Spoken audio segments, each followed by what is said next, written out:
Welcome to Bob Cargill's Marketing Show, a ridiculously awesome podcast bursting with insightful commentaries and intriguing conversations on the topics and issues that are on the minds of marketers, advertisers, social media, and PR professionals today.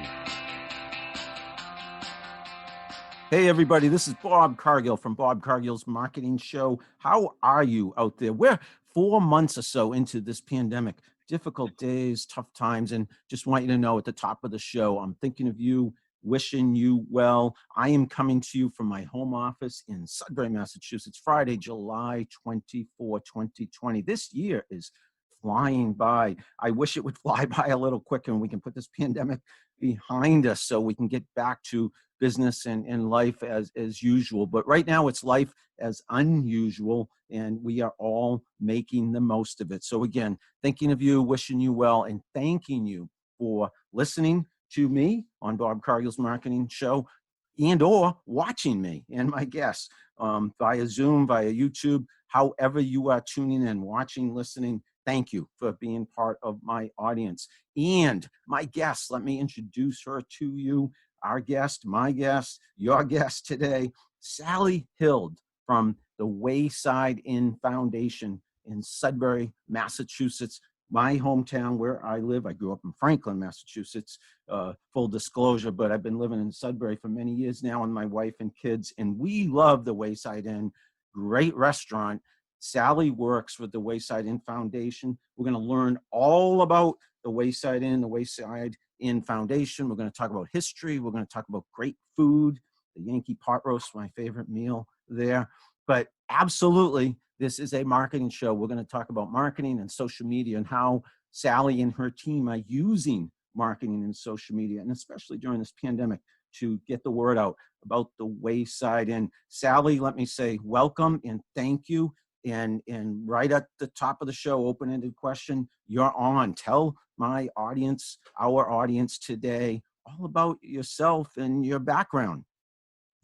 Well, thank you, Bob. I appreciate you having me on the show. I appreciate this opportunity to talk. Yes, so I serve as a nonprofit director for the Wayside Inn Foundation. We're located in Sudbury, Massachusetts, and this is a relatively new position for the Wayside Inn. Many people don't realize that it is a nonprofit, and so my job is to raise awareness about our mission, which is really history education. And so I work on programming, events, and audience development as well. So when I, and I'm sure anyone who knows of the Wayside Inn and who doesn't, if you're from around here, my guess is people come from not just all around the country, but all over the world to the Wayside Inn. I would imagine first thing they think of is food, and maybe next the grist mill. How do you cut through that and get your message, if you need to cut through that, the food and the grist mill, to get your message across about the history and the nonprofit status of the Wayside Inn?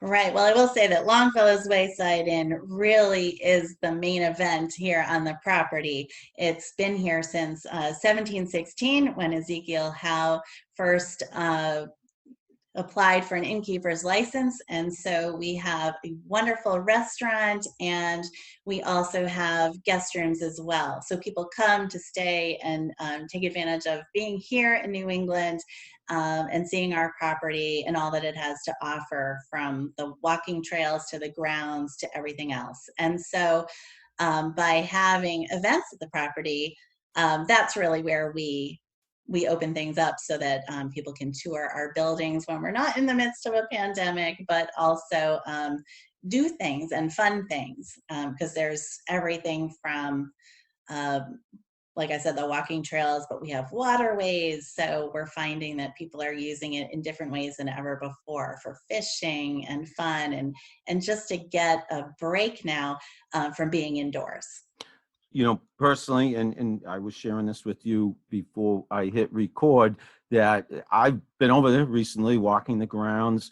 I love going to the restaurant and eating there. I haven't during the pandemic, but maybe I will soon. But have many times in the past. But I've been walking over there, and I've noticed actually quite a few people over there. And is it more now with the pandemic? Meaning, because a lot of people were cooped up in our homes, hunkering down, and hey, that's a place to go and just hang out a little bit. Yes, when the state came through and did issue stay at home and closed down restaurant operations to start, we made a conscious choice. It was so quiet on the grounds coming to work. We made a conscious choice to get the word out and say, we're here, and if you need a break from being at home, you can very easily walk our 100 acres of land and with your families and just get a break. So we kept the grounds open. It is free and accessible to the public. We don't have an admissions gate or anything like that. And so it's been really delightful to see families out walking, people with strollers. Of course, we have people walking dogs, which you can do. Please use a leash. But, it's just been nice to see activity at different times of the day because people aren't necessarily on their 9-to-5 schedules and schools are closed. So kids need things to do. And so if they can take advantage of looking around our property and noticing nature or the architecture, that's perfect. Gives them something to do. It is perfect. It's always been perfect, but especially during these times when people need an outlet. If I could show you, and I won't turn the camera this way, but over here to my right in this front room of my house, we have taken a family picture and framed it every year. We first used to do it at Honey Pot, the apple orchards in Stowe. But guess where we transitioned to? I bet you can guess. Every building at the Wayside Inn.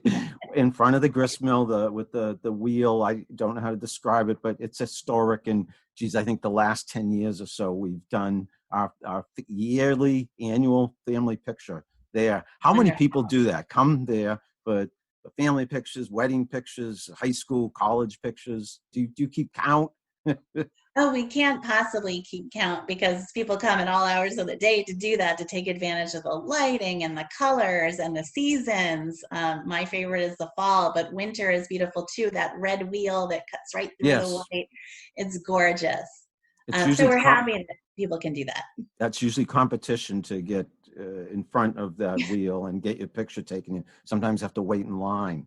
Yes, we've just talked to photographers. We have a new membership program for photographers, so we talked to them about that. So what do you mean by that? A new membership program for photographers? How does that work? Yeah, so we just started this actually in the last week. It was something that we were developing while we weren't working on live programming, as a way to generate some revenue for the inn. If you purchase a membership, we have all levels for businesses and for individuals, but now photographers too, so that they can get a special pass and they know that, they've signed up for a time to come and take their pictures on the property, because it's crawling with people, which we love. So you raise something I haven't thought of, raised a question in my mind. So we go there and we don't pay a fee to take pictures there. Our professional I don't think we need to, correct? It's free, right, to use the property? Professional photographers, we do ask for a $25 donation because it takes time to set up. Yes. It's a little bit more organized. But, for amateur or family photography, we don't, Thank you. I was feeling guilty for a minute there. But, oh dear, no, that wasn't the goal. But professionals, and do they know that? Meaning, so again, it's a marketing show. I want to think from that angle, do professional photographers know that? Do they sign up and join and pay? And is there a way what's that? We just launched it this week, and we are about to roll out our marketing. So good timing. Love that. So when I promote this podcast, maybe that's something I can mention, or you can. Wayside.org. Is there any information, any more details about that you want to share right now? Yes, so if you go to our website, wayside.org, there is a support page and our membership program is laid out on there. And it talks about the different benefits and how you use a membership and the choices that you have if you are interested in becoming a member. And the fees for membership go to the Wayside Inn Foundation to help support the work. And who photographers would perhaps join? What other categories are there in terms of joining the Wayside? Is it called the Wayside Inn Foundation? Yes. So if you are a student, there's a student rate, and that will help give you access to research and things like that. You can also be an individual, family, all the way up. And then for the higher end donors, we might have some special events throughout the year that you can take advantage of. And we have some wonderful Wayside Inn merchandise and things that you can also have too. I've been in the store there. You have great trinkets and souvenirs. I mean, that place is, I don't know what it's like now during the pandemic. People probably, are they even going inside right now? Can they? Well, we do have, the gift shop is open right now during our lunch and dinner hours. So you're certainly welcome to go in. We are operating a takeout service, which is something we never thought we would do over at the Wayside Inn, being a very traditional fine dining restaurant, but that kept us busy March through now. But we also have a patio where we have dine-in service, and we've also have a few dining rooms open as well. So you're welcome to Wow. come into the inn, and restaurants are being very careful to follow Yes. protocols. And I will say our staff is highly trained in all the things that need to be done to make people comfortable and safe. And they're working very hard to follow that. Because what I was going to say, that place is crawling. The times I've been there, the gift shop is crowded. Everyone's walking all around. My wife loves going there. We've gone upstairs. Isn't there some haunted room or something? She's fascinated by that. Is that true? Can I share that little secret? Is that true? Yes.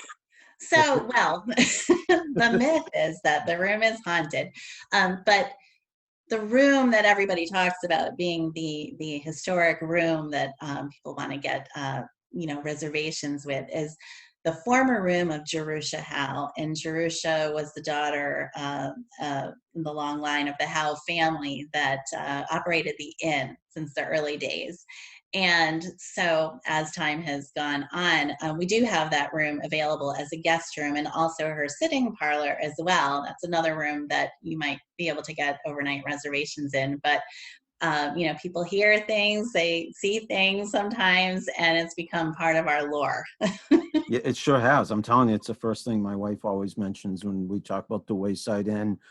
Again, it's a go-to place for me to walk, to run. I'm a runner. I've seen all kinds of things over there. I've taken lots of pictures. I've seen painters over there, the photographers, weddings. Let me steer a little bit more towards marketing. Tell me about how you've pivoted, if you will, during the pandemic, meaning I'm sure it's always busy over there. I imagine there was a little period of time once the coronavirus crisis hit that maybe things slowed down a little. What was and that's just my guess. How did you pivot? What did you do differently? Tell us how you've been marketing, and especially using social media, because you know how partial I am to social media. Exactly. What have you been doing specifically to get the word out to attract people during these difficult days? Yes. So the main thing that we're finding is that people want information because they want to know and be reassured that the inn as a nonprofit and business is doing okay.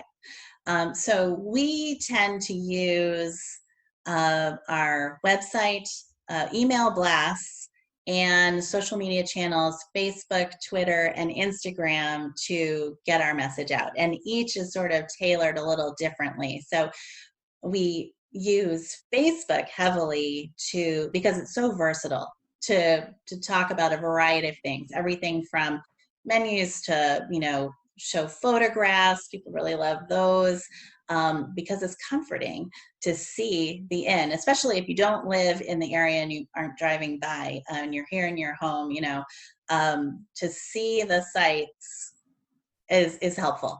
So we were closed ironically, for a kitchen project in March.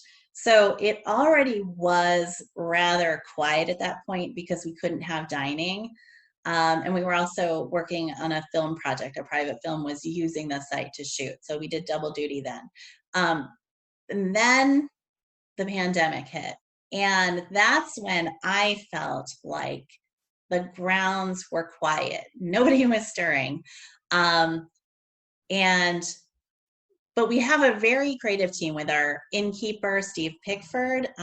He rallied the managers who were there because we did not have our server staff at that point because of the kitchen project. Rally the managers, and we all got together and we started the takeout for dining. And I will tell you that the first day they started up the kitchen again, they were cooking something like roast turkey, and the smell that hung in the air, I mean, it was just amazing. And you're like, we're back to some semblance of normal. But then we started saying things like, how are we going to get people to know what we're doing programmatically? So we did a few things using Facebook, like Wayside Inn A to Z. So we took pictures around the property related to whatever the letter of the alphabet was. And I thought this was going to be a perfect thing for kids. But then I didn't really think about the fact that kids aren't necessarily on Facebook, but their parents are on Facebook. My son calls it Mom Book. But anyway, so people were checking out the photographs, and then talking to us about them, which was amazing. So these images were providing an opportunity to have conversations, to let people know what we're doing, to let people know about our artifacts and about our operations, you name it. So that was the first project we got off the ground, and it was a very simple thing, but it took 26 days. And so that was, you're saying pictures A to Z of the property? Yeah, so for Jerusha's room, it might have been Jerusha's room, or it's room number 9. So I think that was N. This is a great, fantastic case study. It may, at first glance, I know to you, maybe not. It was probably, like you say, it took 26 days and might have been very complicated, but a simple, if you think about it, idea that any business could leverage, whether it's a pandemic or not, but the idea of using visual content, A to Z, about your property or your brand or your business or the people who work there.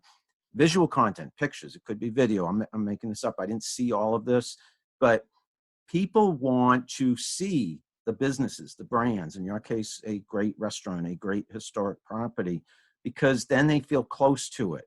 And then the more on a regular basis they feel close to it, they want to be there. They want to all of a sudden do business, go and dine there, go and walk on the property there, buy your products and services. So that's social media. That's, in your case, you said Facebook, Twitter, Instagram, A to Z, visual content of your brand, of your business, and that attracts people. And that's a great idea, Sally. That's a case study that you should be proud of.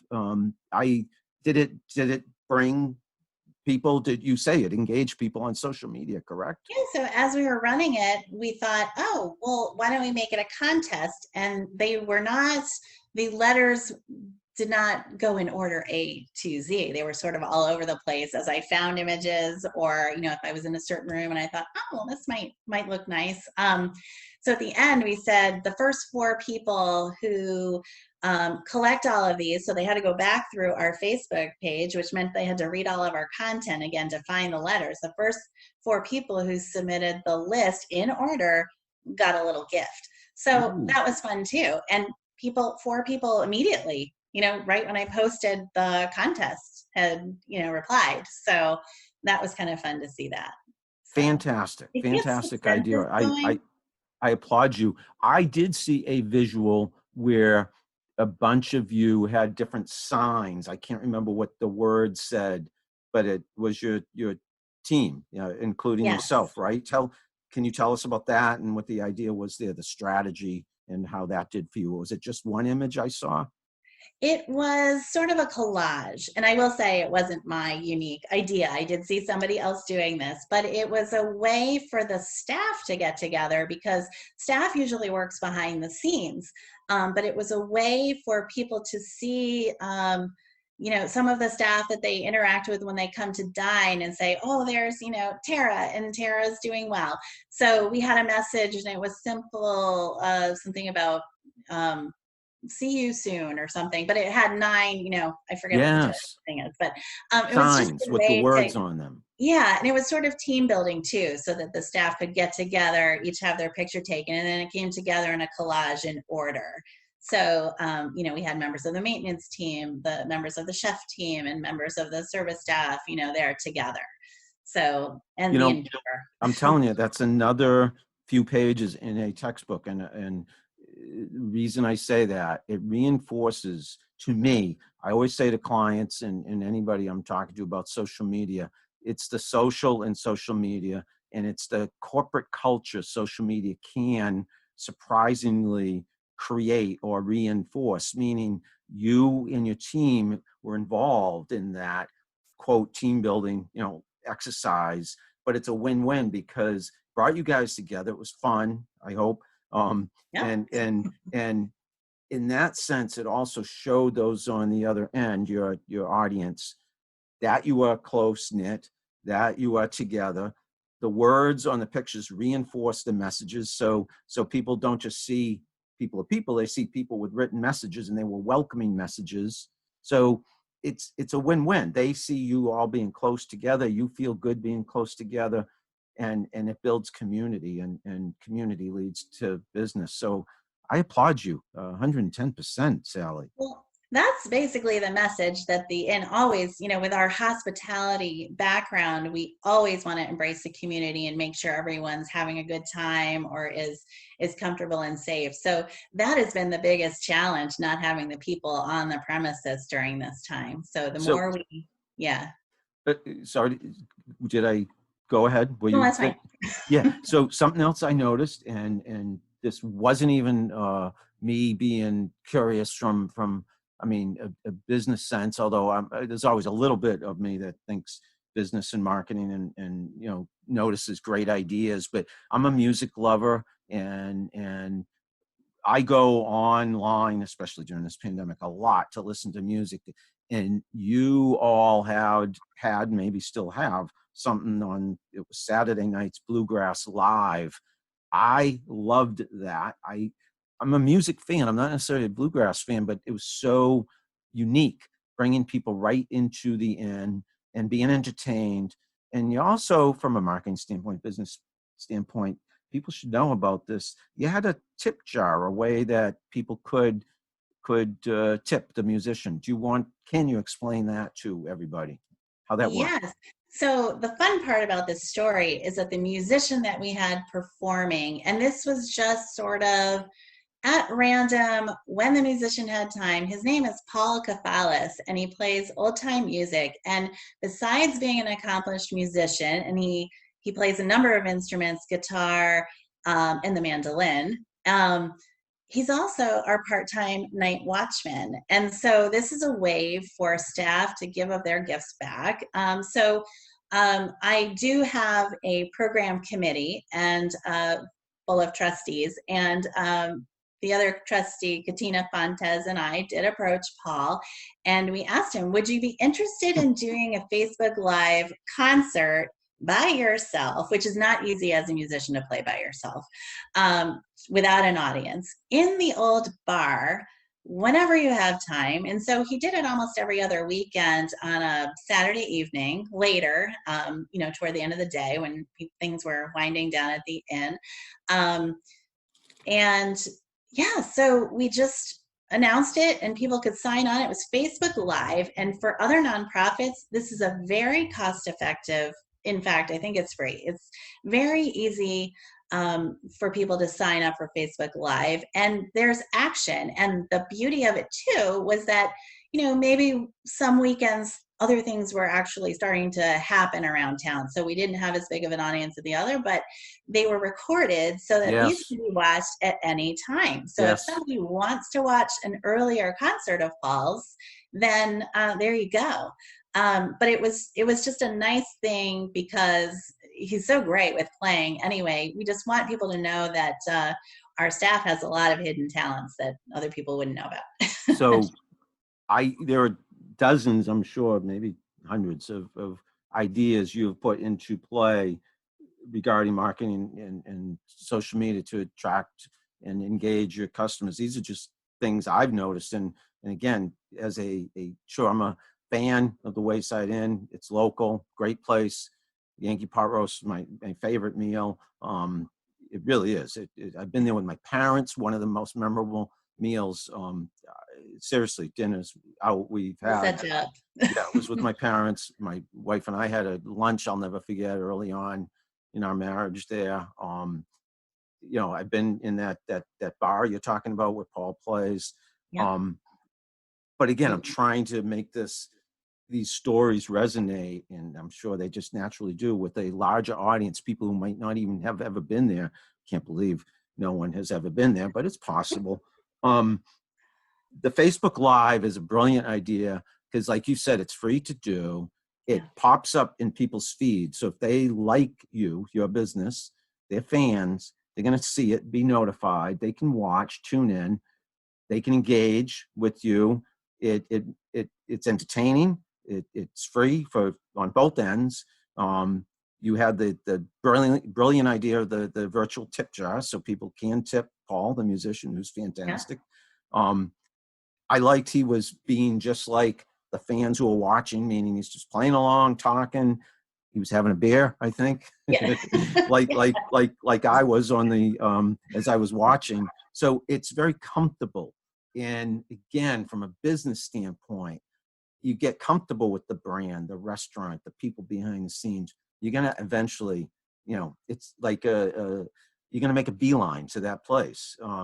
So you guys are doing it right, Sally. You're doing it Well, right. we're trying. That is what I like about social media. It is a little bit more informal than, receiving something like a marketing letter in the mail that's, got the packet with the reply envelope and all of that, that all the nonprofits need to do annually for appeals. This is instantaneous. If you see something happening, you can post about it. People watch, if they look, that's fine. But it's just a way to be active. And so I don't think our use of social media has changed so much during the pandemic, but we're doing a lot more. And I would say, the good part of my day is spent reading other people's posts, posting on social media. It's funny. I have two sons at home. One's a high schooler, one's a middle schooler. And they were trying to come into the room, and the older one said to the younger one, "Don't bother mom, she's working." And he said, "No, she's not. She's on Facebook," or something like that. And I happen to be on Facebook doing something for work. But, you do have to spend time and be thoughtful about Mm-hmm. what you're posting at the same time, which is great that Katina Fontes helps me, because it does take a lot of time. And we want to make sure that everything's accurate too. You don't want to just post something that is misinformation. So there's that too.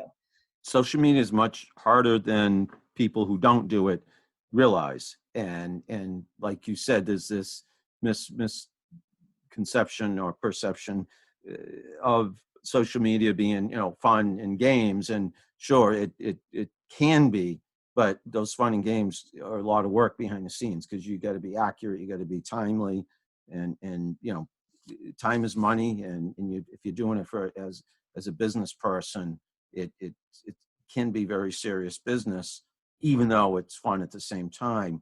How do you balance? So you're the Wayside Inn Foundation, but here, I'm thinking the restaurant. We're talking about the bar.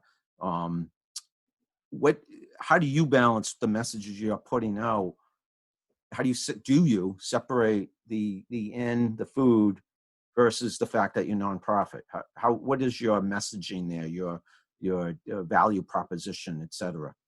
Yeah, I mean, it's kind of what we've been working out over the year. And I think we've had a rebranding. Another trustee, we have a lot of talented trustees. Another trustee has redesigned our website in order to make it more user friendly and updated the branding as well. So this whole year has been sort of about recreation with the messaging. And, we're still working out how do we do that because we want Longfellow's Wayside Inn to be successful because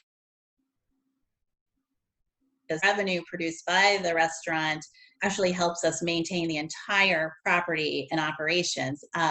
But we do want people to know that there is a lot more beyond the restaurant that we can offer. We've got history, history, education, and humanities is what we're supposed to be working on. And so we spent a lot of time trying to redevelop additional things throughout the year. We're very good at having a good time at the Wayside Inn with festivals, and we have a lot of community groups who use the site. But we also want to make sure that we're offering something for everyone of all ages so that there's continuity. There's a lot of moving parts. So you have events. I know I can think of one, like a fife and drum type of exhibition there was a few years ago. Maybe that's every year on the property. There's an annual event, and it's actually sponsored by the Sudbury Companies of Militia and Minute and the Ancient Honorables Fifers. So those are two other groups using our site, but of course we endorse it and we embrace it. And the groups use the property quite a lot for everything, from club meetings to practicing the fife music. They're actually here on Wednesday evenings, and you can hear them practicing, and they're in their full garb and everything. And they've been doing it. They spread out 6 feet. But, during this time, during the pandemic, we had some of our annual traditions were impacted, where back on, April 19th, usually we do a flag changing, and that's sponsored by the Sudbury Companies, the Militia and Minute. So they did come, and the Fifers were there. They had a parade, but everyone was spread out, and we didn't have as many spectators as they might have. But we were able to take a video and post so that everyone could see that everyone's doing this safely, first of all, but also traditions continue no matter what else is happening nationally. Again, there's so many moving parts. I would imagine from both a business revenue and nonprofit fundraising perspectives, from both those perspectives, there are a lot of income streams. Am I right? A lot of revenue streams, and that can get, I would imagine, pretty complicated. And what do you put out there?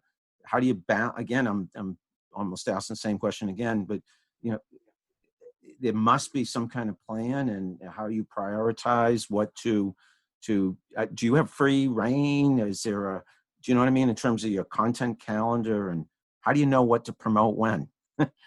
Right. That's why it does feel like there's a lot happening at once, because there are event bookings by other groups, but also ourselves. And so we really have to stay tight with the management of the property, and different parts of the property are being used. So we have a functions manager who tracks, what weddings are on the premises and things like that, other group activities. And then we would have our own programs, like the educational things.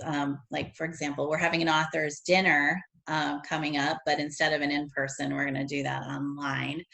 So it's a bunch of calendars getting together. We have a lot of committees, just like any other nonprofit. And we also heavily look at the calendar, and we manage things because of the actual months, what's happening when. So tell me about which social media. We talked about Facebook, but you also use Twitter and Instagram. I'm curious, does one work better for you? Are you spending more time on one than the other?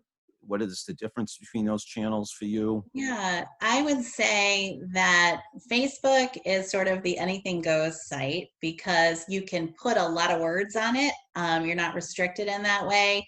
So videos, and if there's a big lesson, we can put that up. Not that people want to read all that content all the time. Twitter is more we use that more for the educational content, but quick bites of things, because there is a limit on Twitter with what you can put in a post. And 280 characters. yes, exactly. So that's you have to get creative with that. But we find that the user groups differ from these three. And then Instagram is mostly photography. And we find that a lot of people are tagging us on Instagram, and we're seeing what they're seeing, and we can look at our property through their eyes. So that's really good too. And it seems like there may be, and I don't know if you discovered this, but different people use different sites differently. Like I said, my kids joke that Facebook, the kids don't use Facebook as much as they might use Twitter. And in fact, I think the high school, says get a Twitter account, because that's how we communicate nowadays. So that's interesting too, to see who's on. And then Instagram is very popular with different generations as well. No, absolutely. There are different demographics, different age groups, and psychographics, meaning, what people are interested in, what they desire, what their hobbies are, etc. And that all relates to, is factored into what channels they use. And yeah, I imagine Facebook a little bit of an older audience, but 70% or so of the American population is on Facebook. So that's where you're going to find the most people. Instagram, I think I'm preaching to the choir. You've learned this yourself, but yeah, that's the younger people, and that's a lot of pictures. And like you say, they tag you. I find Twitter, it's an open network. It's a great way to directly communicate with someone you might not otherwise have a chance to communicate with, and retweet their content, like their content, get into conversations. And you never know, also from a business to business standpoint, you could connect with other organizations or other influences. There's a painter I'm thinking of, you may know him. I'm not going to say his name, but I know he's a fantastic painter. And hey, if he's over there painting, the grist mill, for instance, partner with him, and he promotes you, you promote him. There's so many opportunities. Yeah, that's exactly right. I'm glad you said that, because like I said, I do a lot of reading of other people's posts and things, and there's always an opportunity to get into a conversation that might lead to partnerships too. And that's how you also grow whatever it is you're working on, is by being open and having a dialogue, which you can do on social media. Sometimes social media is criticized for not telling the full story because you're not face to face with the person, or misinterpretation just by a slight word. But by keeping the conversation going too, you get to the crux of the matter. Sally, I tell clients, and again, anybody who will listen, all the time, that there's misinformation out there about social media. So many people who don't use it only go by the headlines, and the headlines are going to be extreme, and they may be negative. But social media, from my experience, actually, you can get to know people so well. You can dig through the clutter and find the truth. You can find information and tidbits and people and potential business partners very quickly, if you know how to wend your way around the social media circles. And I couldn't recommend it more to my clients. And from what I see, you guys are using it really, really well. And, I'm on my phone a lot, checking the social media accounts, but especially during the pandemic, it's not a great habit, but right before bed, I'll check and read what's going on. But that's when I've had the best conversations with people who have been to the Wayside Inn, but they happen to live in a different state. And inevitably leads to, their experiences, their family celebrations, were they married at the Wayside Inn, and what's happening during the pandemic now. So it is a way to always get back to, how are you doing? And I love that. I mean, I like to talk anyway, but you're a fantastic talker. This is a fantastic conversation, and I thank you. And you're a fantastic listener too. When I'm doing the talking, you've been putting up with me. But you have so much to say and share, and I appreciate all this time. And I have many more questions. We'll spend probably another 10 or 15 minutes if you have the time and don't mind. Yeah. Let's keep going. No, I appreciate it. Yeah. So, because you're making me think, there's emotion in marketing, and there's storytelling in marketing. And you think of what people do at the Wayside Inn. They're usually celebrating occasions, and I cannot imagine anyone doing anything at the Wayside Inn and not coming away with a fantastic feeling and a fantastic memory. And each of those people takes a story back home with them, and maybe multiple stories if they've been multiple times. And if you can extract that from those people and share their stories on social media, it makes an emotional connection that with them forever. These are loyal fans. And then it also amplifies out to people who have never been there, and they say, oh my, I've heard of the Wayside Inn. I've seen pictures of the grist mill. It's history. It's great food. It's great people, as Sally is an example. I want to go there. So that's how you leverage social media. And again, the myth about it is that it's the extremes, the negativity. Unfortunately, I think the headlines is all people see. They don't realize how many connections you can make on social media. I put up a video, it was either just today or yesterday, I can't remember, on Instagram. And I said, my whole life since I was a kid, I have craved connections. And I'm digressing here. Thank you for your patience in listening to me. When I was a kid, one of my friends had a CB radio. I'm really dating myself because I don't even know if people know what a CB radio is. Yeah. Do you? You had one? Did yeah. you? Oh, see, I would have been jealous. I always wanted one. One of my friends had one. And I love the idea of communicating with someone you don't even know who they are, where they're from, and getting to know them. And I tell people, when social media came around, I jumped on it, like 2004, I started my blog because I said, I can self-publish. I can, now I'm doing a podcast. I can put up videos. I started doing them a long time ago. And I meet people. You can meet people that you wouldn't have met otherwise. You can form relationships and you can help each other. And that's powerful stuff. And I wish more people who didn't use social media saw all the good and from a business standpoint and a personal standpoint that social media has to offer. It's brought us together, Sally. Yes, I think exactly. we know each other from Facebook, and it's a virtual CB, right? Yes.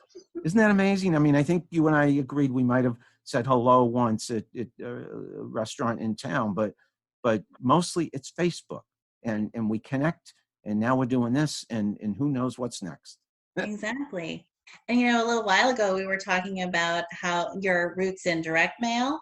Well, another thing that I did, because we have an archives here, and we have it's a collection of everything from business records to family records going all the way back. But postcards are an important part of tourism. So I started thinking, not everyone's on social media or our email. So I started sending out postcards with images of the inn or the grist mill to some of our longtime visitors and customers. And the interesting thing, because getting something written in mail is very personal.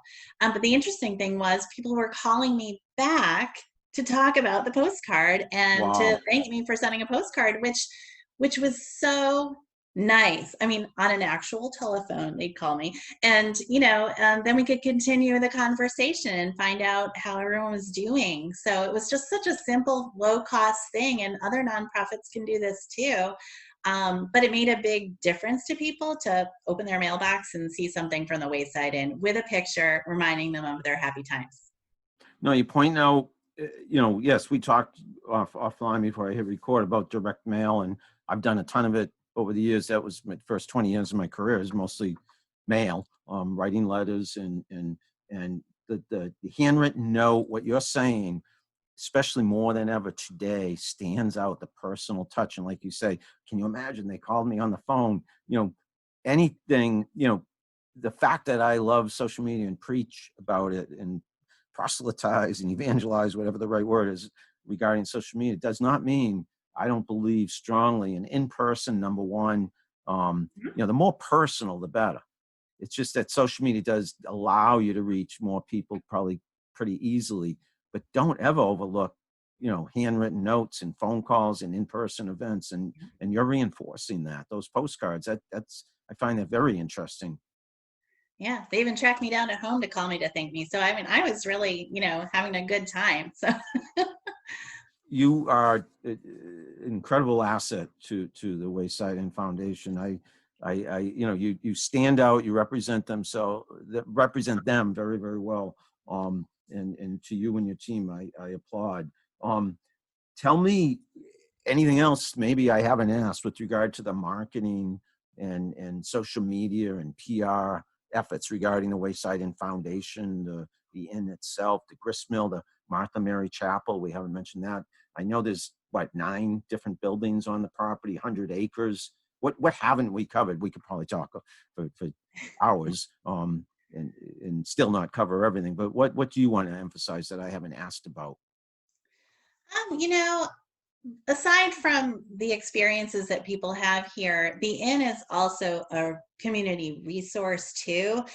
Some things that people don't know by driving by the beautiful grist mill is that it is still an active mill. It was built by Henry Ford in 1923 and ground its first meal a few years later. But we do grind grain there, and so all of the rolls and the corn muffins, those are made with the grains built here. So, and flour is very hard to come by in the stores. So one of the things that we did was announce through social media that if you're having difficulty getting flour, we have a supply still of flour that you can purchase. So we had people coming by to pick up bags of cornmeal, flour, and pancake mix. So that was something that we could do. The other thing, while we had downtime and the kitchens were available, so we started a meals donation program during this time, so that we asked for donations. So we had to do a campaign to actively solicit donations from the community, and people gave so that we could in turn buy food and create meals. And so we partnered up with Open Table up in Maynard. And then we also made meals to give to healthcare workers as well. So we made a couple deliveries to, area nursing care centers and Emerson Hospital, the Sudbury Police. So it just felt like we were doing something useful when we had quieter kitchens. So, it was, what do you do during this time when it's not business as usual, but you have this amazing resource? So meals donation program, the opening of the grounds, and welcoming people on, those were things that we could do to help, because we appreciate our community so much. They do a lot to support us. Let's support them back. That's amazing, Sally. And you're thinking outside the box and business as unusual, and you're coming up with ideas that are win-win for your surrounding communities and in the people in those communities, as well as the inn and its property and its people. I haven't asked you, as we get close to winding down, about your professional background. You're fairly new to the Wayside Inn Foundation. How did you get into marketing, social media? I know it's also fundraising and the historic aspect of the grounds. Can you summarize your career, if you don't mind, for us? Sure. Always love to talk yeah, how about you land. myself. Talk about yourself. My training is in historic preservation and museum management. So it is kind of funny that I ended up doing the social media work here. But so the reason I was attracted to the inn, actually, I grew up in Connecticut, and our family had some family up in this area. So we would drive up, to go to dinner. We'd dress up, So I've always, in the back of my mind, wanted to work for the Wayside Inn. Wow. So nice when this opportunity came up, I was already working in town for the Sudbury Historical Society. So again, really the work that I was doing there is transferable to the Wayside Inn's needs, trying to develop the programming schedule, develop the audience, and keep things going that way. So, but one of the benefits is that I get to communicate with the public through the social media avenues. And there's something to be said too, that I work and live in the same town. And so I spend a lot of time trying to find out what is going on in my own community. And one of the goals is to sort of branch out from Sudbury, because we have so many people involved with Wayside Inn who live in different states and, you know, in different areas of Massachusetts as well. But there is something very helpful about knowing Sudbury and knowing what other community groups are doing to see where we can partner up and sort of share the workload. Fantastic story. I mean, you really sounds like your dream place to work, and it's a mutually beneficial working relationship that they're lucky to have you. I would imagine that you're a fantastic asset for the organization, and you sounds like you always wanted to work there, and there you are. What about your own personal use of social media and, you know, like LinkedIn or Twitter, or how much do you use it yourself to build your personal brand? Meaning, so I help clients, you know, they could be individuals, not just, in fact, I've worked with a lot of individuals and small businesses, create a personal brand so that they're recognized, they're known. Do you do that at all yourself? You know, I don't think I really do. My stuff is kind of all over the place, and I always am surprised who reads my posts and what issues become sort of hot topics. And I had a friend tell me the other day, no, people are reading your stuff, so you have to, you know, be careful about what you post, you know. But With that yeah. authority comes responsibility. Yeah, I know. So I was like, oh, I just thought, you know, I didn't know I was going to get political, whatever.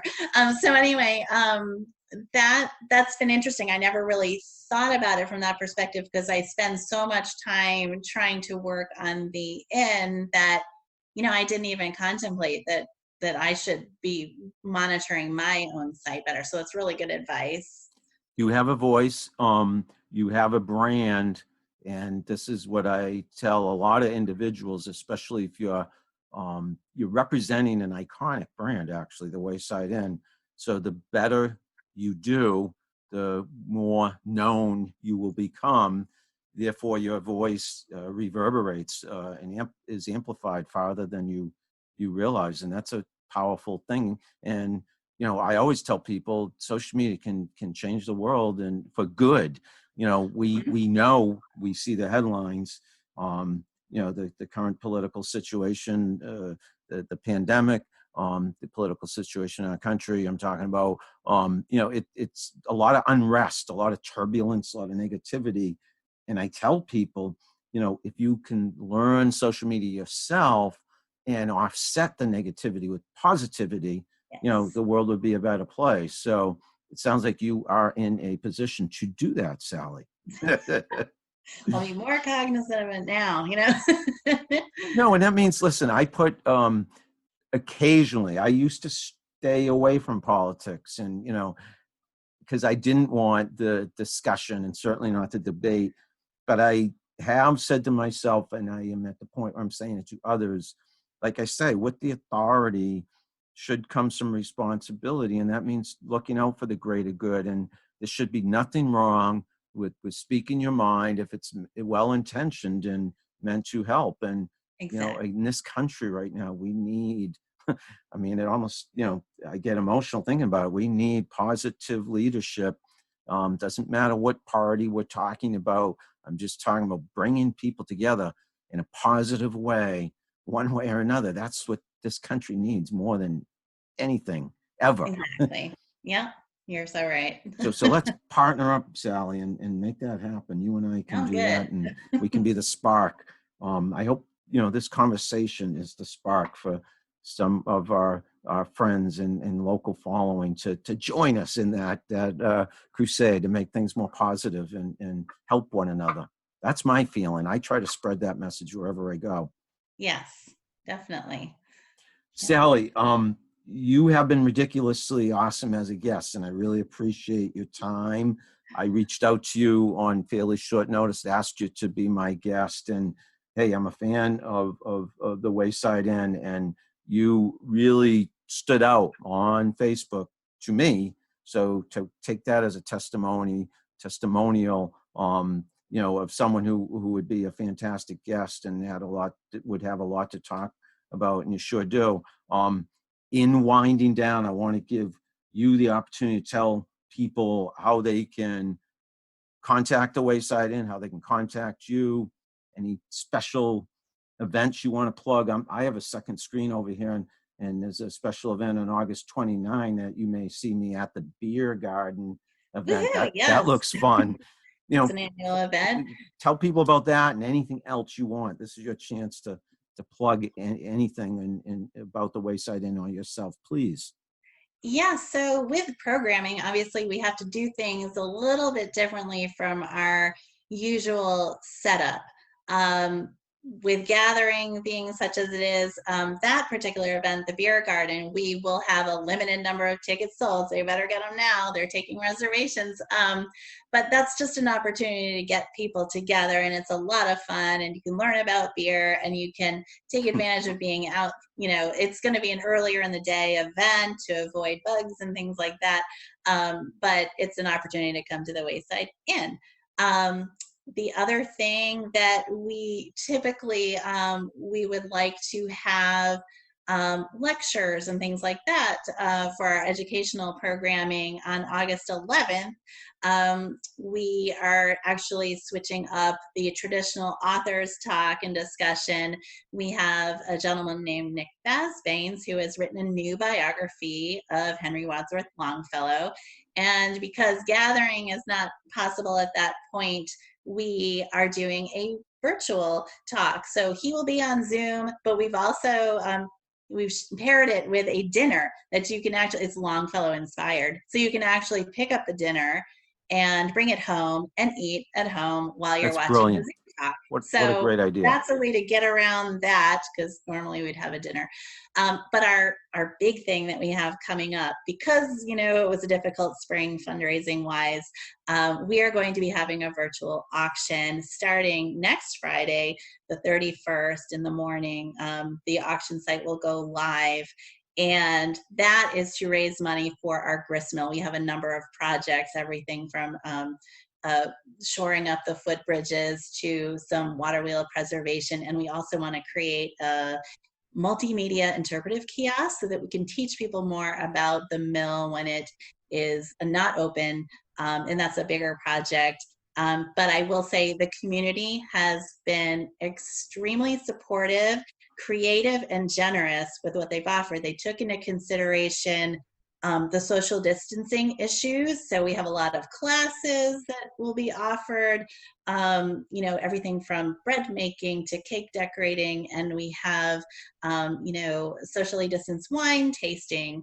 So people have just really thought outside the box about what they can give in lieu of sports tickets and things like that you might typically find in an auction. So how can people bid on any items? How do they find more information about, you mentioned, the Beer Garden, the author's dinner, and last, but certainly not least, because it's actually the first event on the list calendar-wise, the summer auction on Friday, July 31st. How can people find out more about those events? So all of these events will be on our social media channels. So you can find us on Facebook or Twitter or Instagram. But we also have a website that is very user-friendly. It's wayside.org.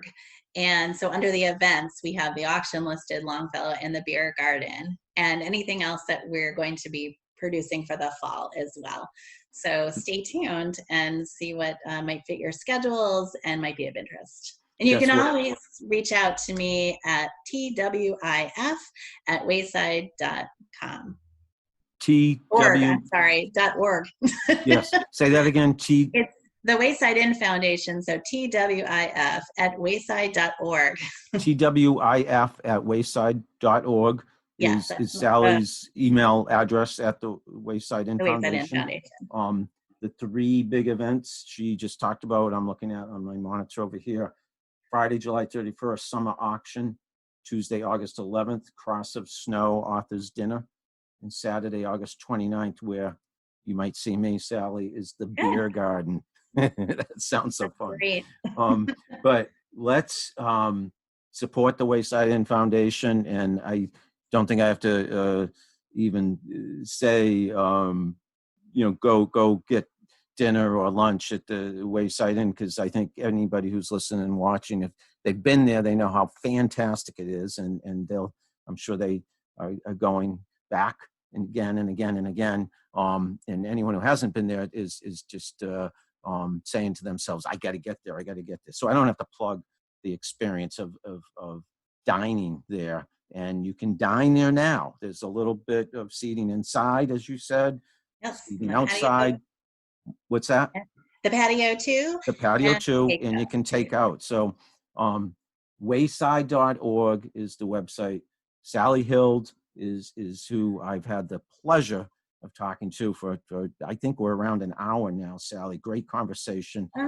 This will be available on video and on my podcast, which is hosted at Podbean, but it's also available everywhere: Spotify, iTunes, Google Play. You can look it up anywhere. Bob Cargill's Marketing Show. Today, my guest has been Sally Hild of the Wayside Inn Foundation. Thank you so much, Sally. I appreciate it.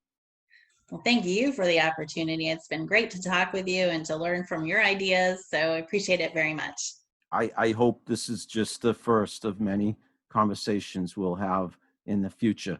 Thanks so much for your time, Sally. Thanks for my viewers and listeners. I hope you've enjoyed, I'm sure you've enjoyed today's Bob Cargill's Marketing Show with our guest, Sally Hild. And I will see you all again sometime very soon. Thanks, everybody. Thank you.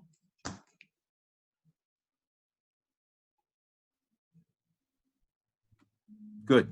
So we're still recording because but that's in, my son Ben will clip it right there. So thank you so much. You're welcome. That was really fun. I hope I don't even know what I said. You were fantastic. And but listen, I really appreciate the chance. I love to talk. So I can't thank you enough for taking me away from my regular stuff to actually think about what it is that I do. And thanks for being positive about what I do. I feel like it's just a small part of the rest of the place, but no, it's a big part. Well, listen, it's my world. So that's all I think of when I think of businesses. I think of the marketing part, and I know you do it. Obviously, like you say, this may be a small portion of what you do because you have a background in history, and I can imagine how much you do for them. It sounds like a real big, high level job and a lot of work. Well, there's a lot of moving parts, but this is my favorite part now, being able to talk to people. Yeah, well, so Ben is away this weekend. He helps me with the video, but we can get this up early next week, meaning, well, today's Friday anyways. I usually wait, if I record it late in the week, till early the next week anyways. My guess is Monday, Tuesday probably at the latest. I'll have the whole video ready and the whole audio podcast. Podcast is very no, I'll get it quick. I only wait a few days. That's great. And it's great that he's able to work with you on this too. So. Well, I'm lucky because he's been telling me, both my sons have helped me with technology a lot, in terms of learning how to start this podcast. One of my best decisions I made, next to starting my blog, is starting this podcast, because I get to meet people like you, and I truly mean I want to help people like you, Sally. That's one reason I do it. And yeah, it's a win-win. I benefit too. It's my business. It doesn't, I don't make money doing this, but it leads to exposure, and I try to meet as many people as I can. And I do freelance and contract, social media, copywriting, marketing, public speaking, teaching. I'm on my own for the last 3 years, and I have to hustle to get clients. So if you ever hear of anyone. Well, I was just talking about you this morning. Susan Delano, who's a new resident to town in the last year, she actually helps nonprofits with everything from capital campaigns to starting up. And you could check her out on Facebook because she has a page. But we were just talking about how can she find out more about what's going on around town. And so I mentioned you because, Thank you. you're, first what you do, but also the Pine Lakes here, and you've been here a while. Oh yeah. So, Oh yeah. and I told her about the tweet up. So I don't know if you've been having tweet I ups need to make, virtually or, my partner, we co-hosted it. He moved out of state. okay. Yeah, he moved like down to North Carolina. That was last summer. I kept it going up until the 100th. And then the pandemic hit and I didn't. So it's all on me and I got to figure out. I haven't made it. I haven't resurrected it. It's been a few months. Okay. Well, you can bring the group over here, sit outside, get one of those containers. No, I know that. We could. It would be fun. What did you say? Did you say? I didn't. Yeah, could get one of those mason jar cocktails and everybody. No, then that's what we love to do. We have fun. Outside. We tended to stick with one place. Yeah, and it's a good place too. No, it is. It's a great place, but yours is an equally great place, and we no reason we can't move it around. So yeah, it's an idea. So she may reach out to you just because I suggested, maybe she needs to have a conversation with you. No, I love meeting people, helping and learning from them as well. Are you good? You okay? And you happy with the conversation? I hope I said something of value. You were terrific. You said a ton of value. Nothing erroneous. What's that? Nothing with, erroneous or. No. Well, I don't know if there were any. No, I thought you were perfect. I think we were. Well, thank you for the time. I know. Thank you, Sally. So I'll keep you posted, and I may, by the way, as long as it's okay with you, do some screenshots of our conversation to promote it. Do you know what I mean? Great. Yeah. So I go back over the video and I can snip and you might see later on today. Okay. Terrific. Yeah. So I'll see you around. Yes, maybe live. Yeah. Yeah, I hope to pop in over there sometime. Can you just go in the? You can't just go in the bar and get appetizers or anything like that. So the bar, with bars being closed, you can't do that. But we do have a bartender on duty.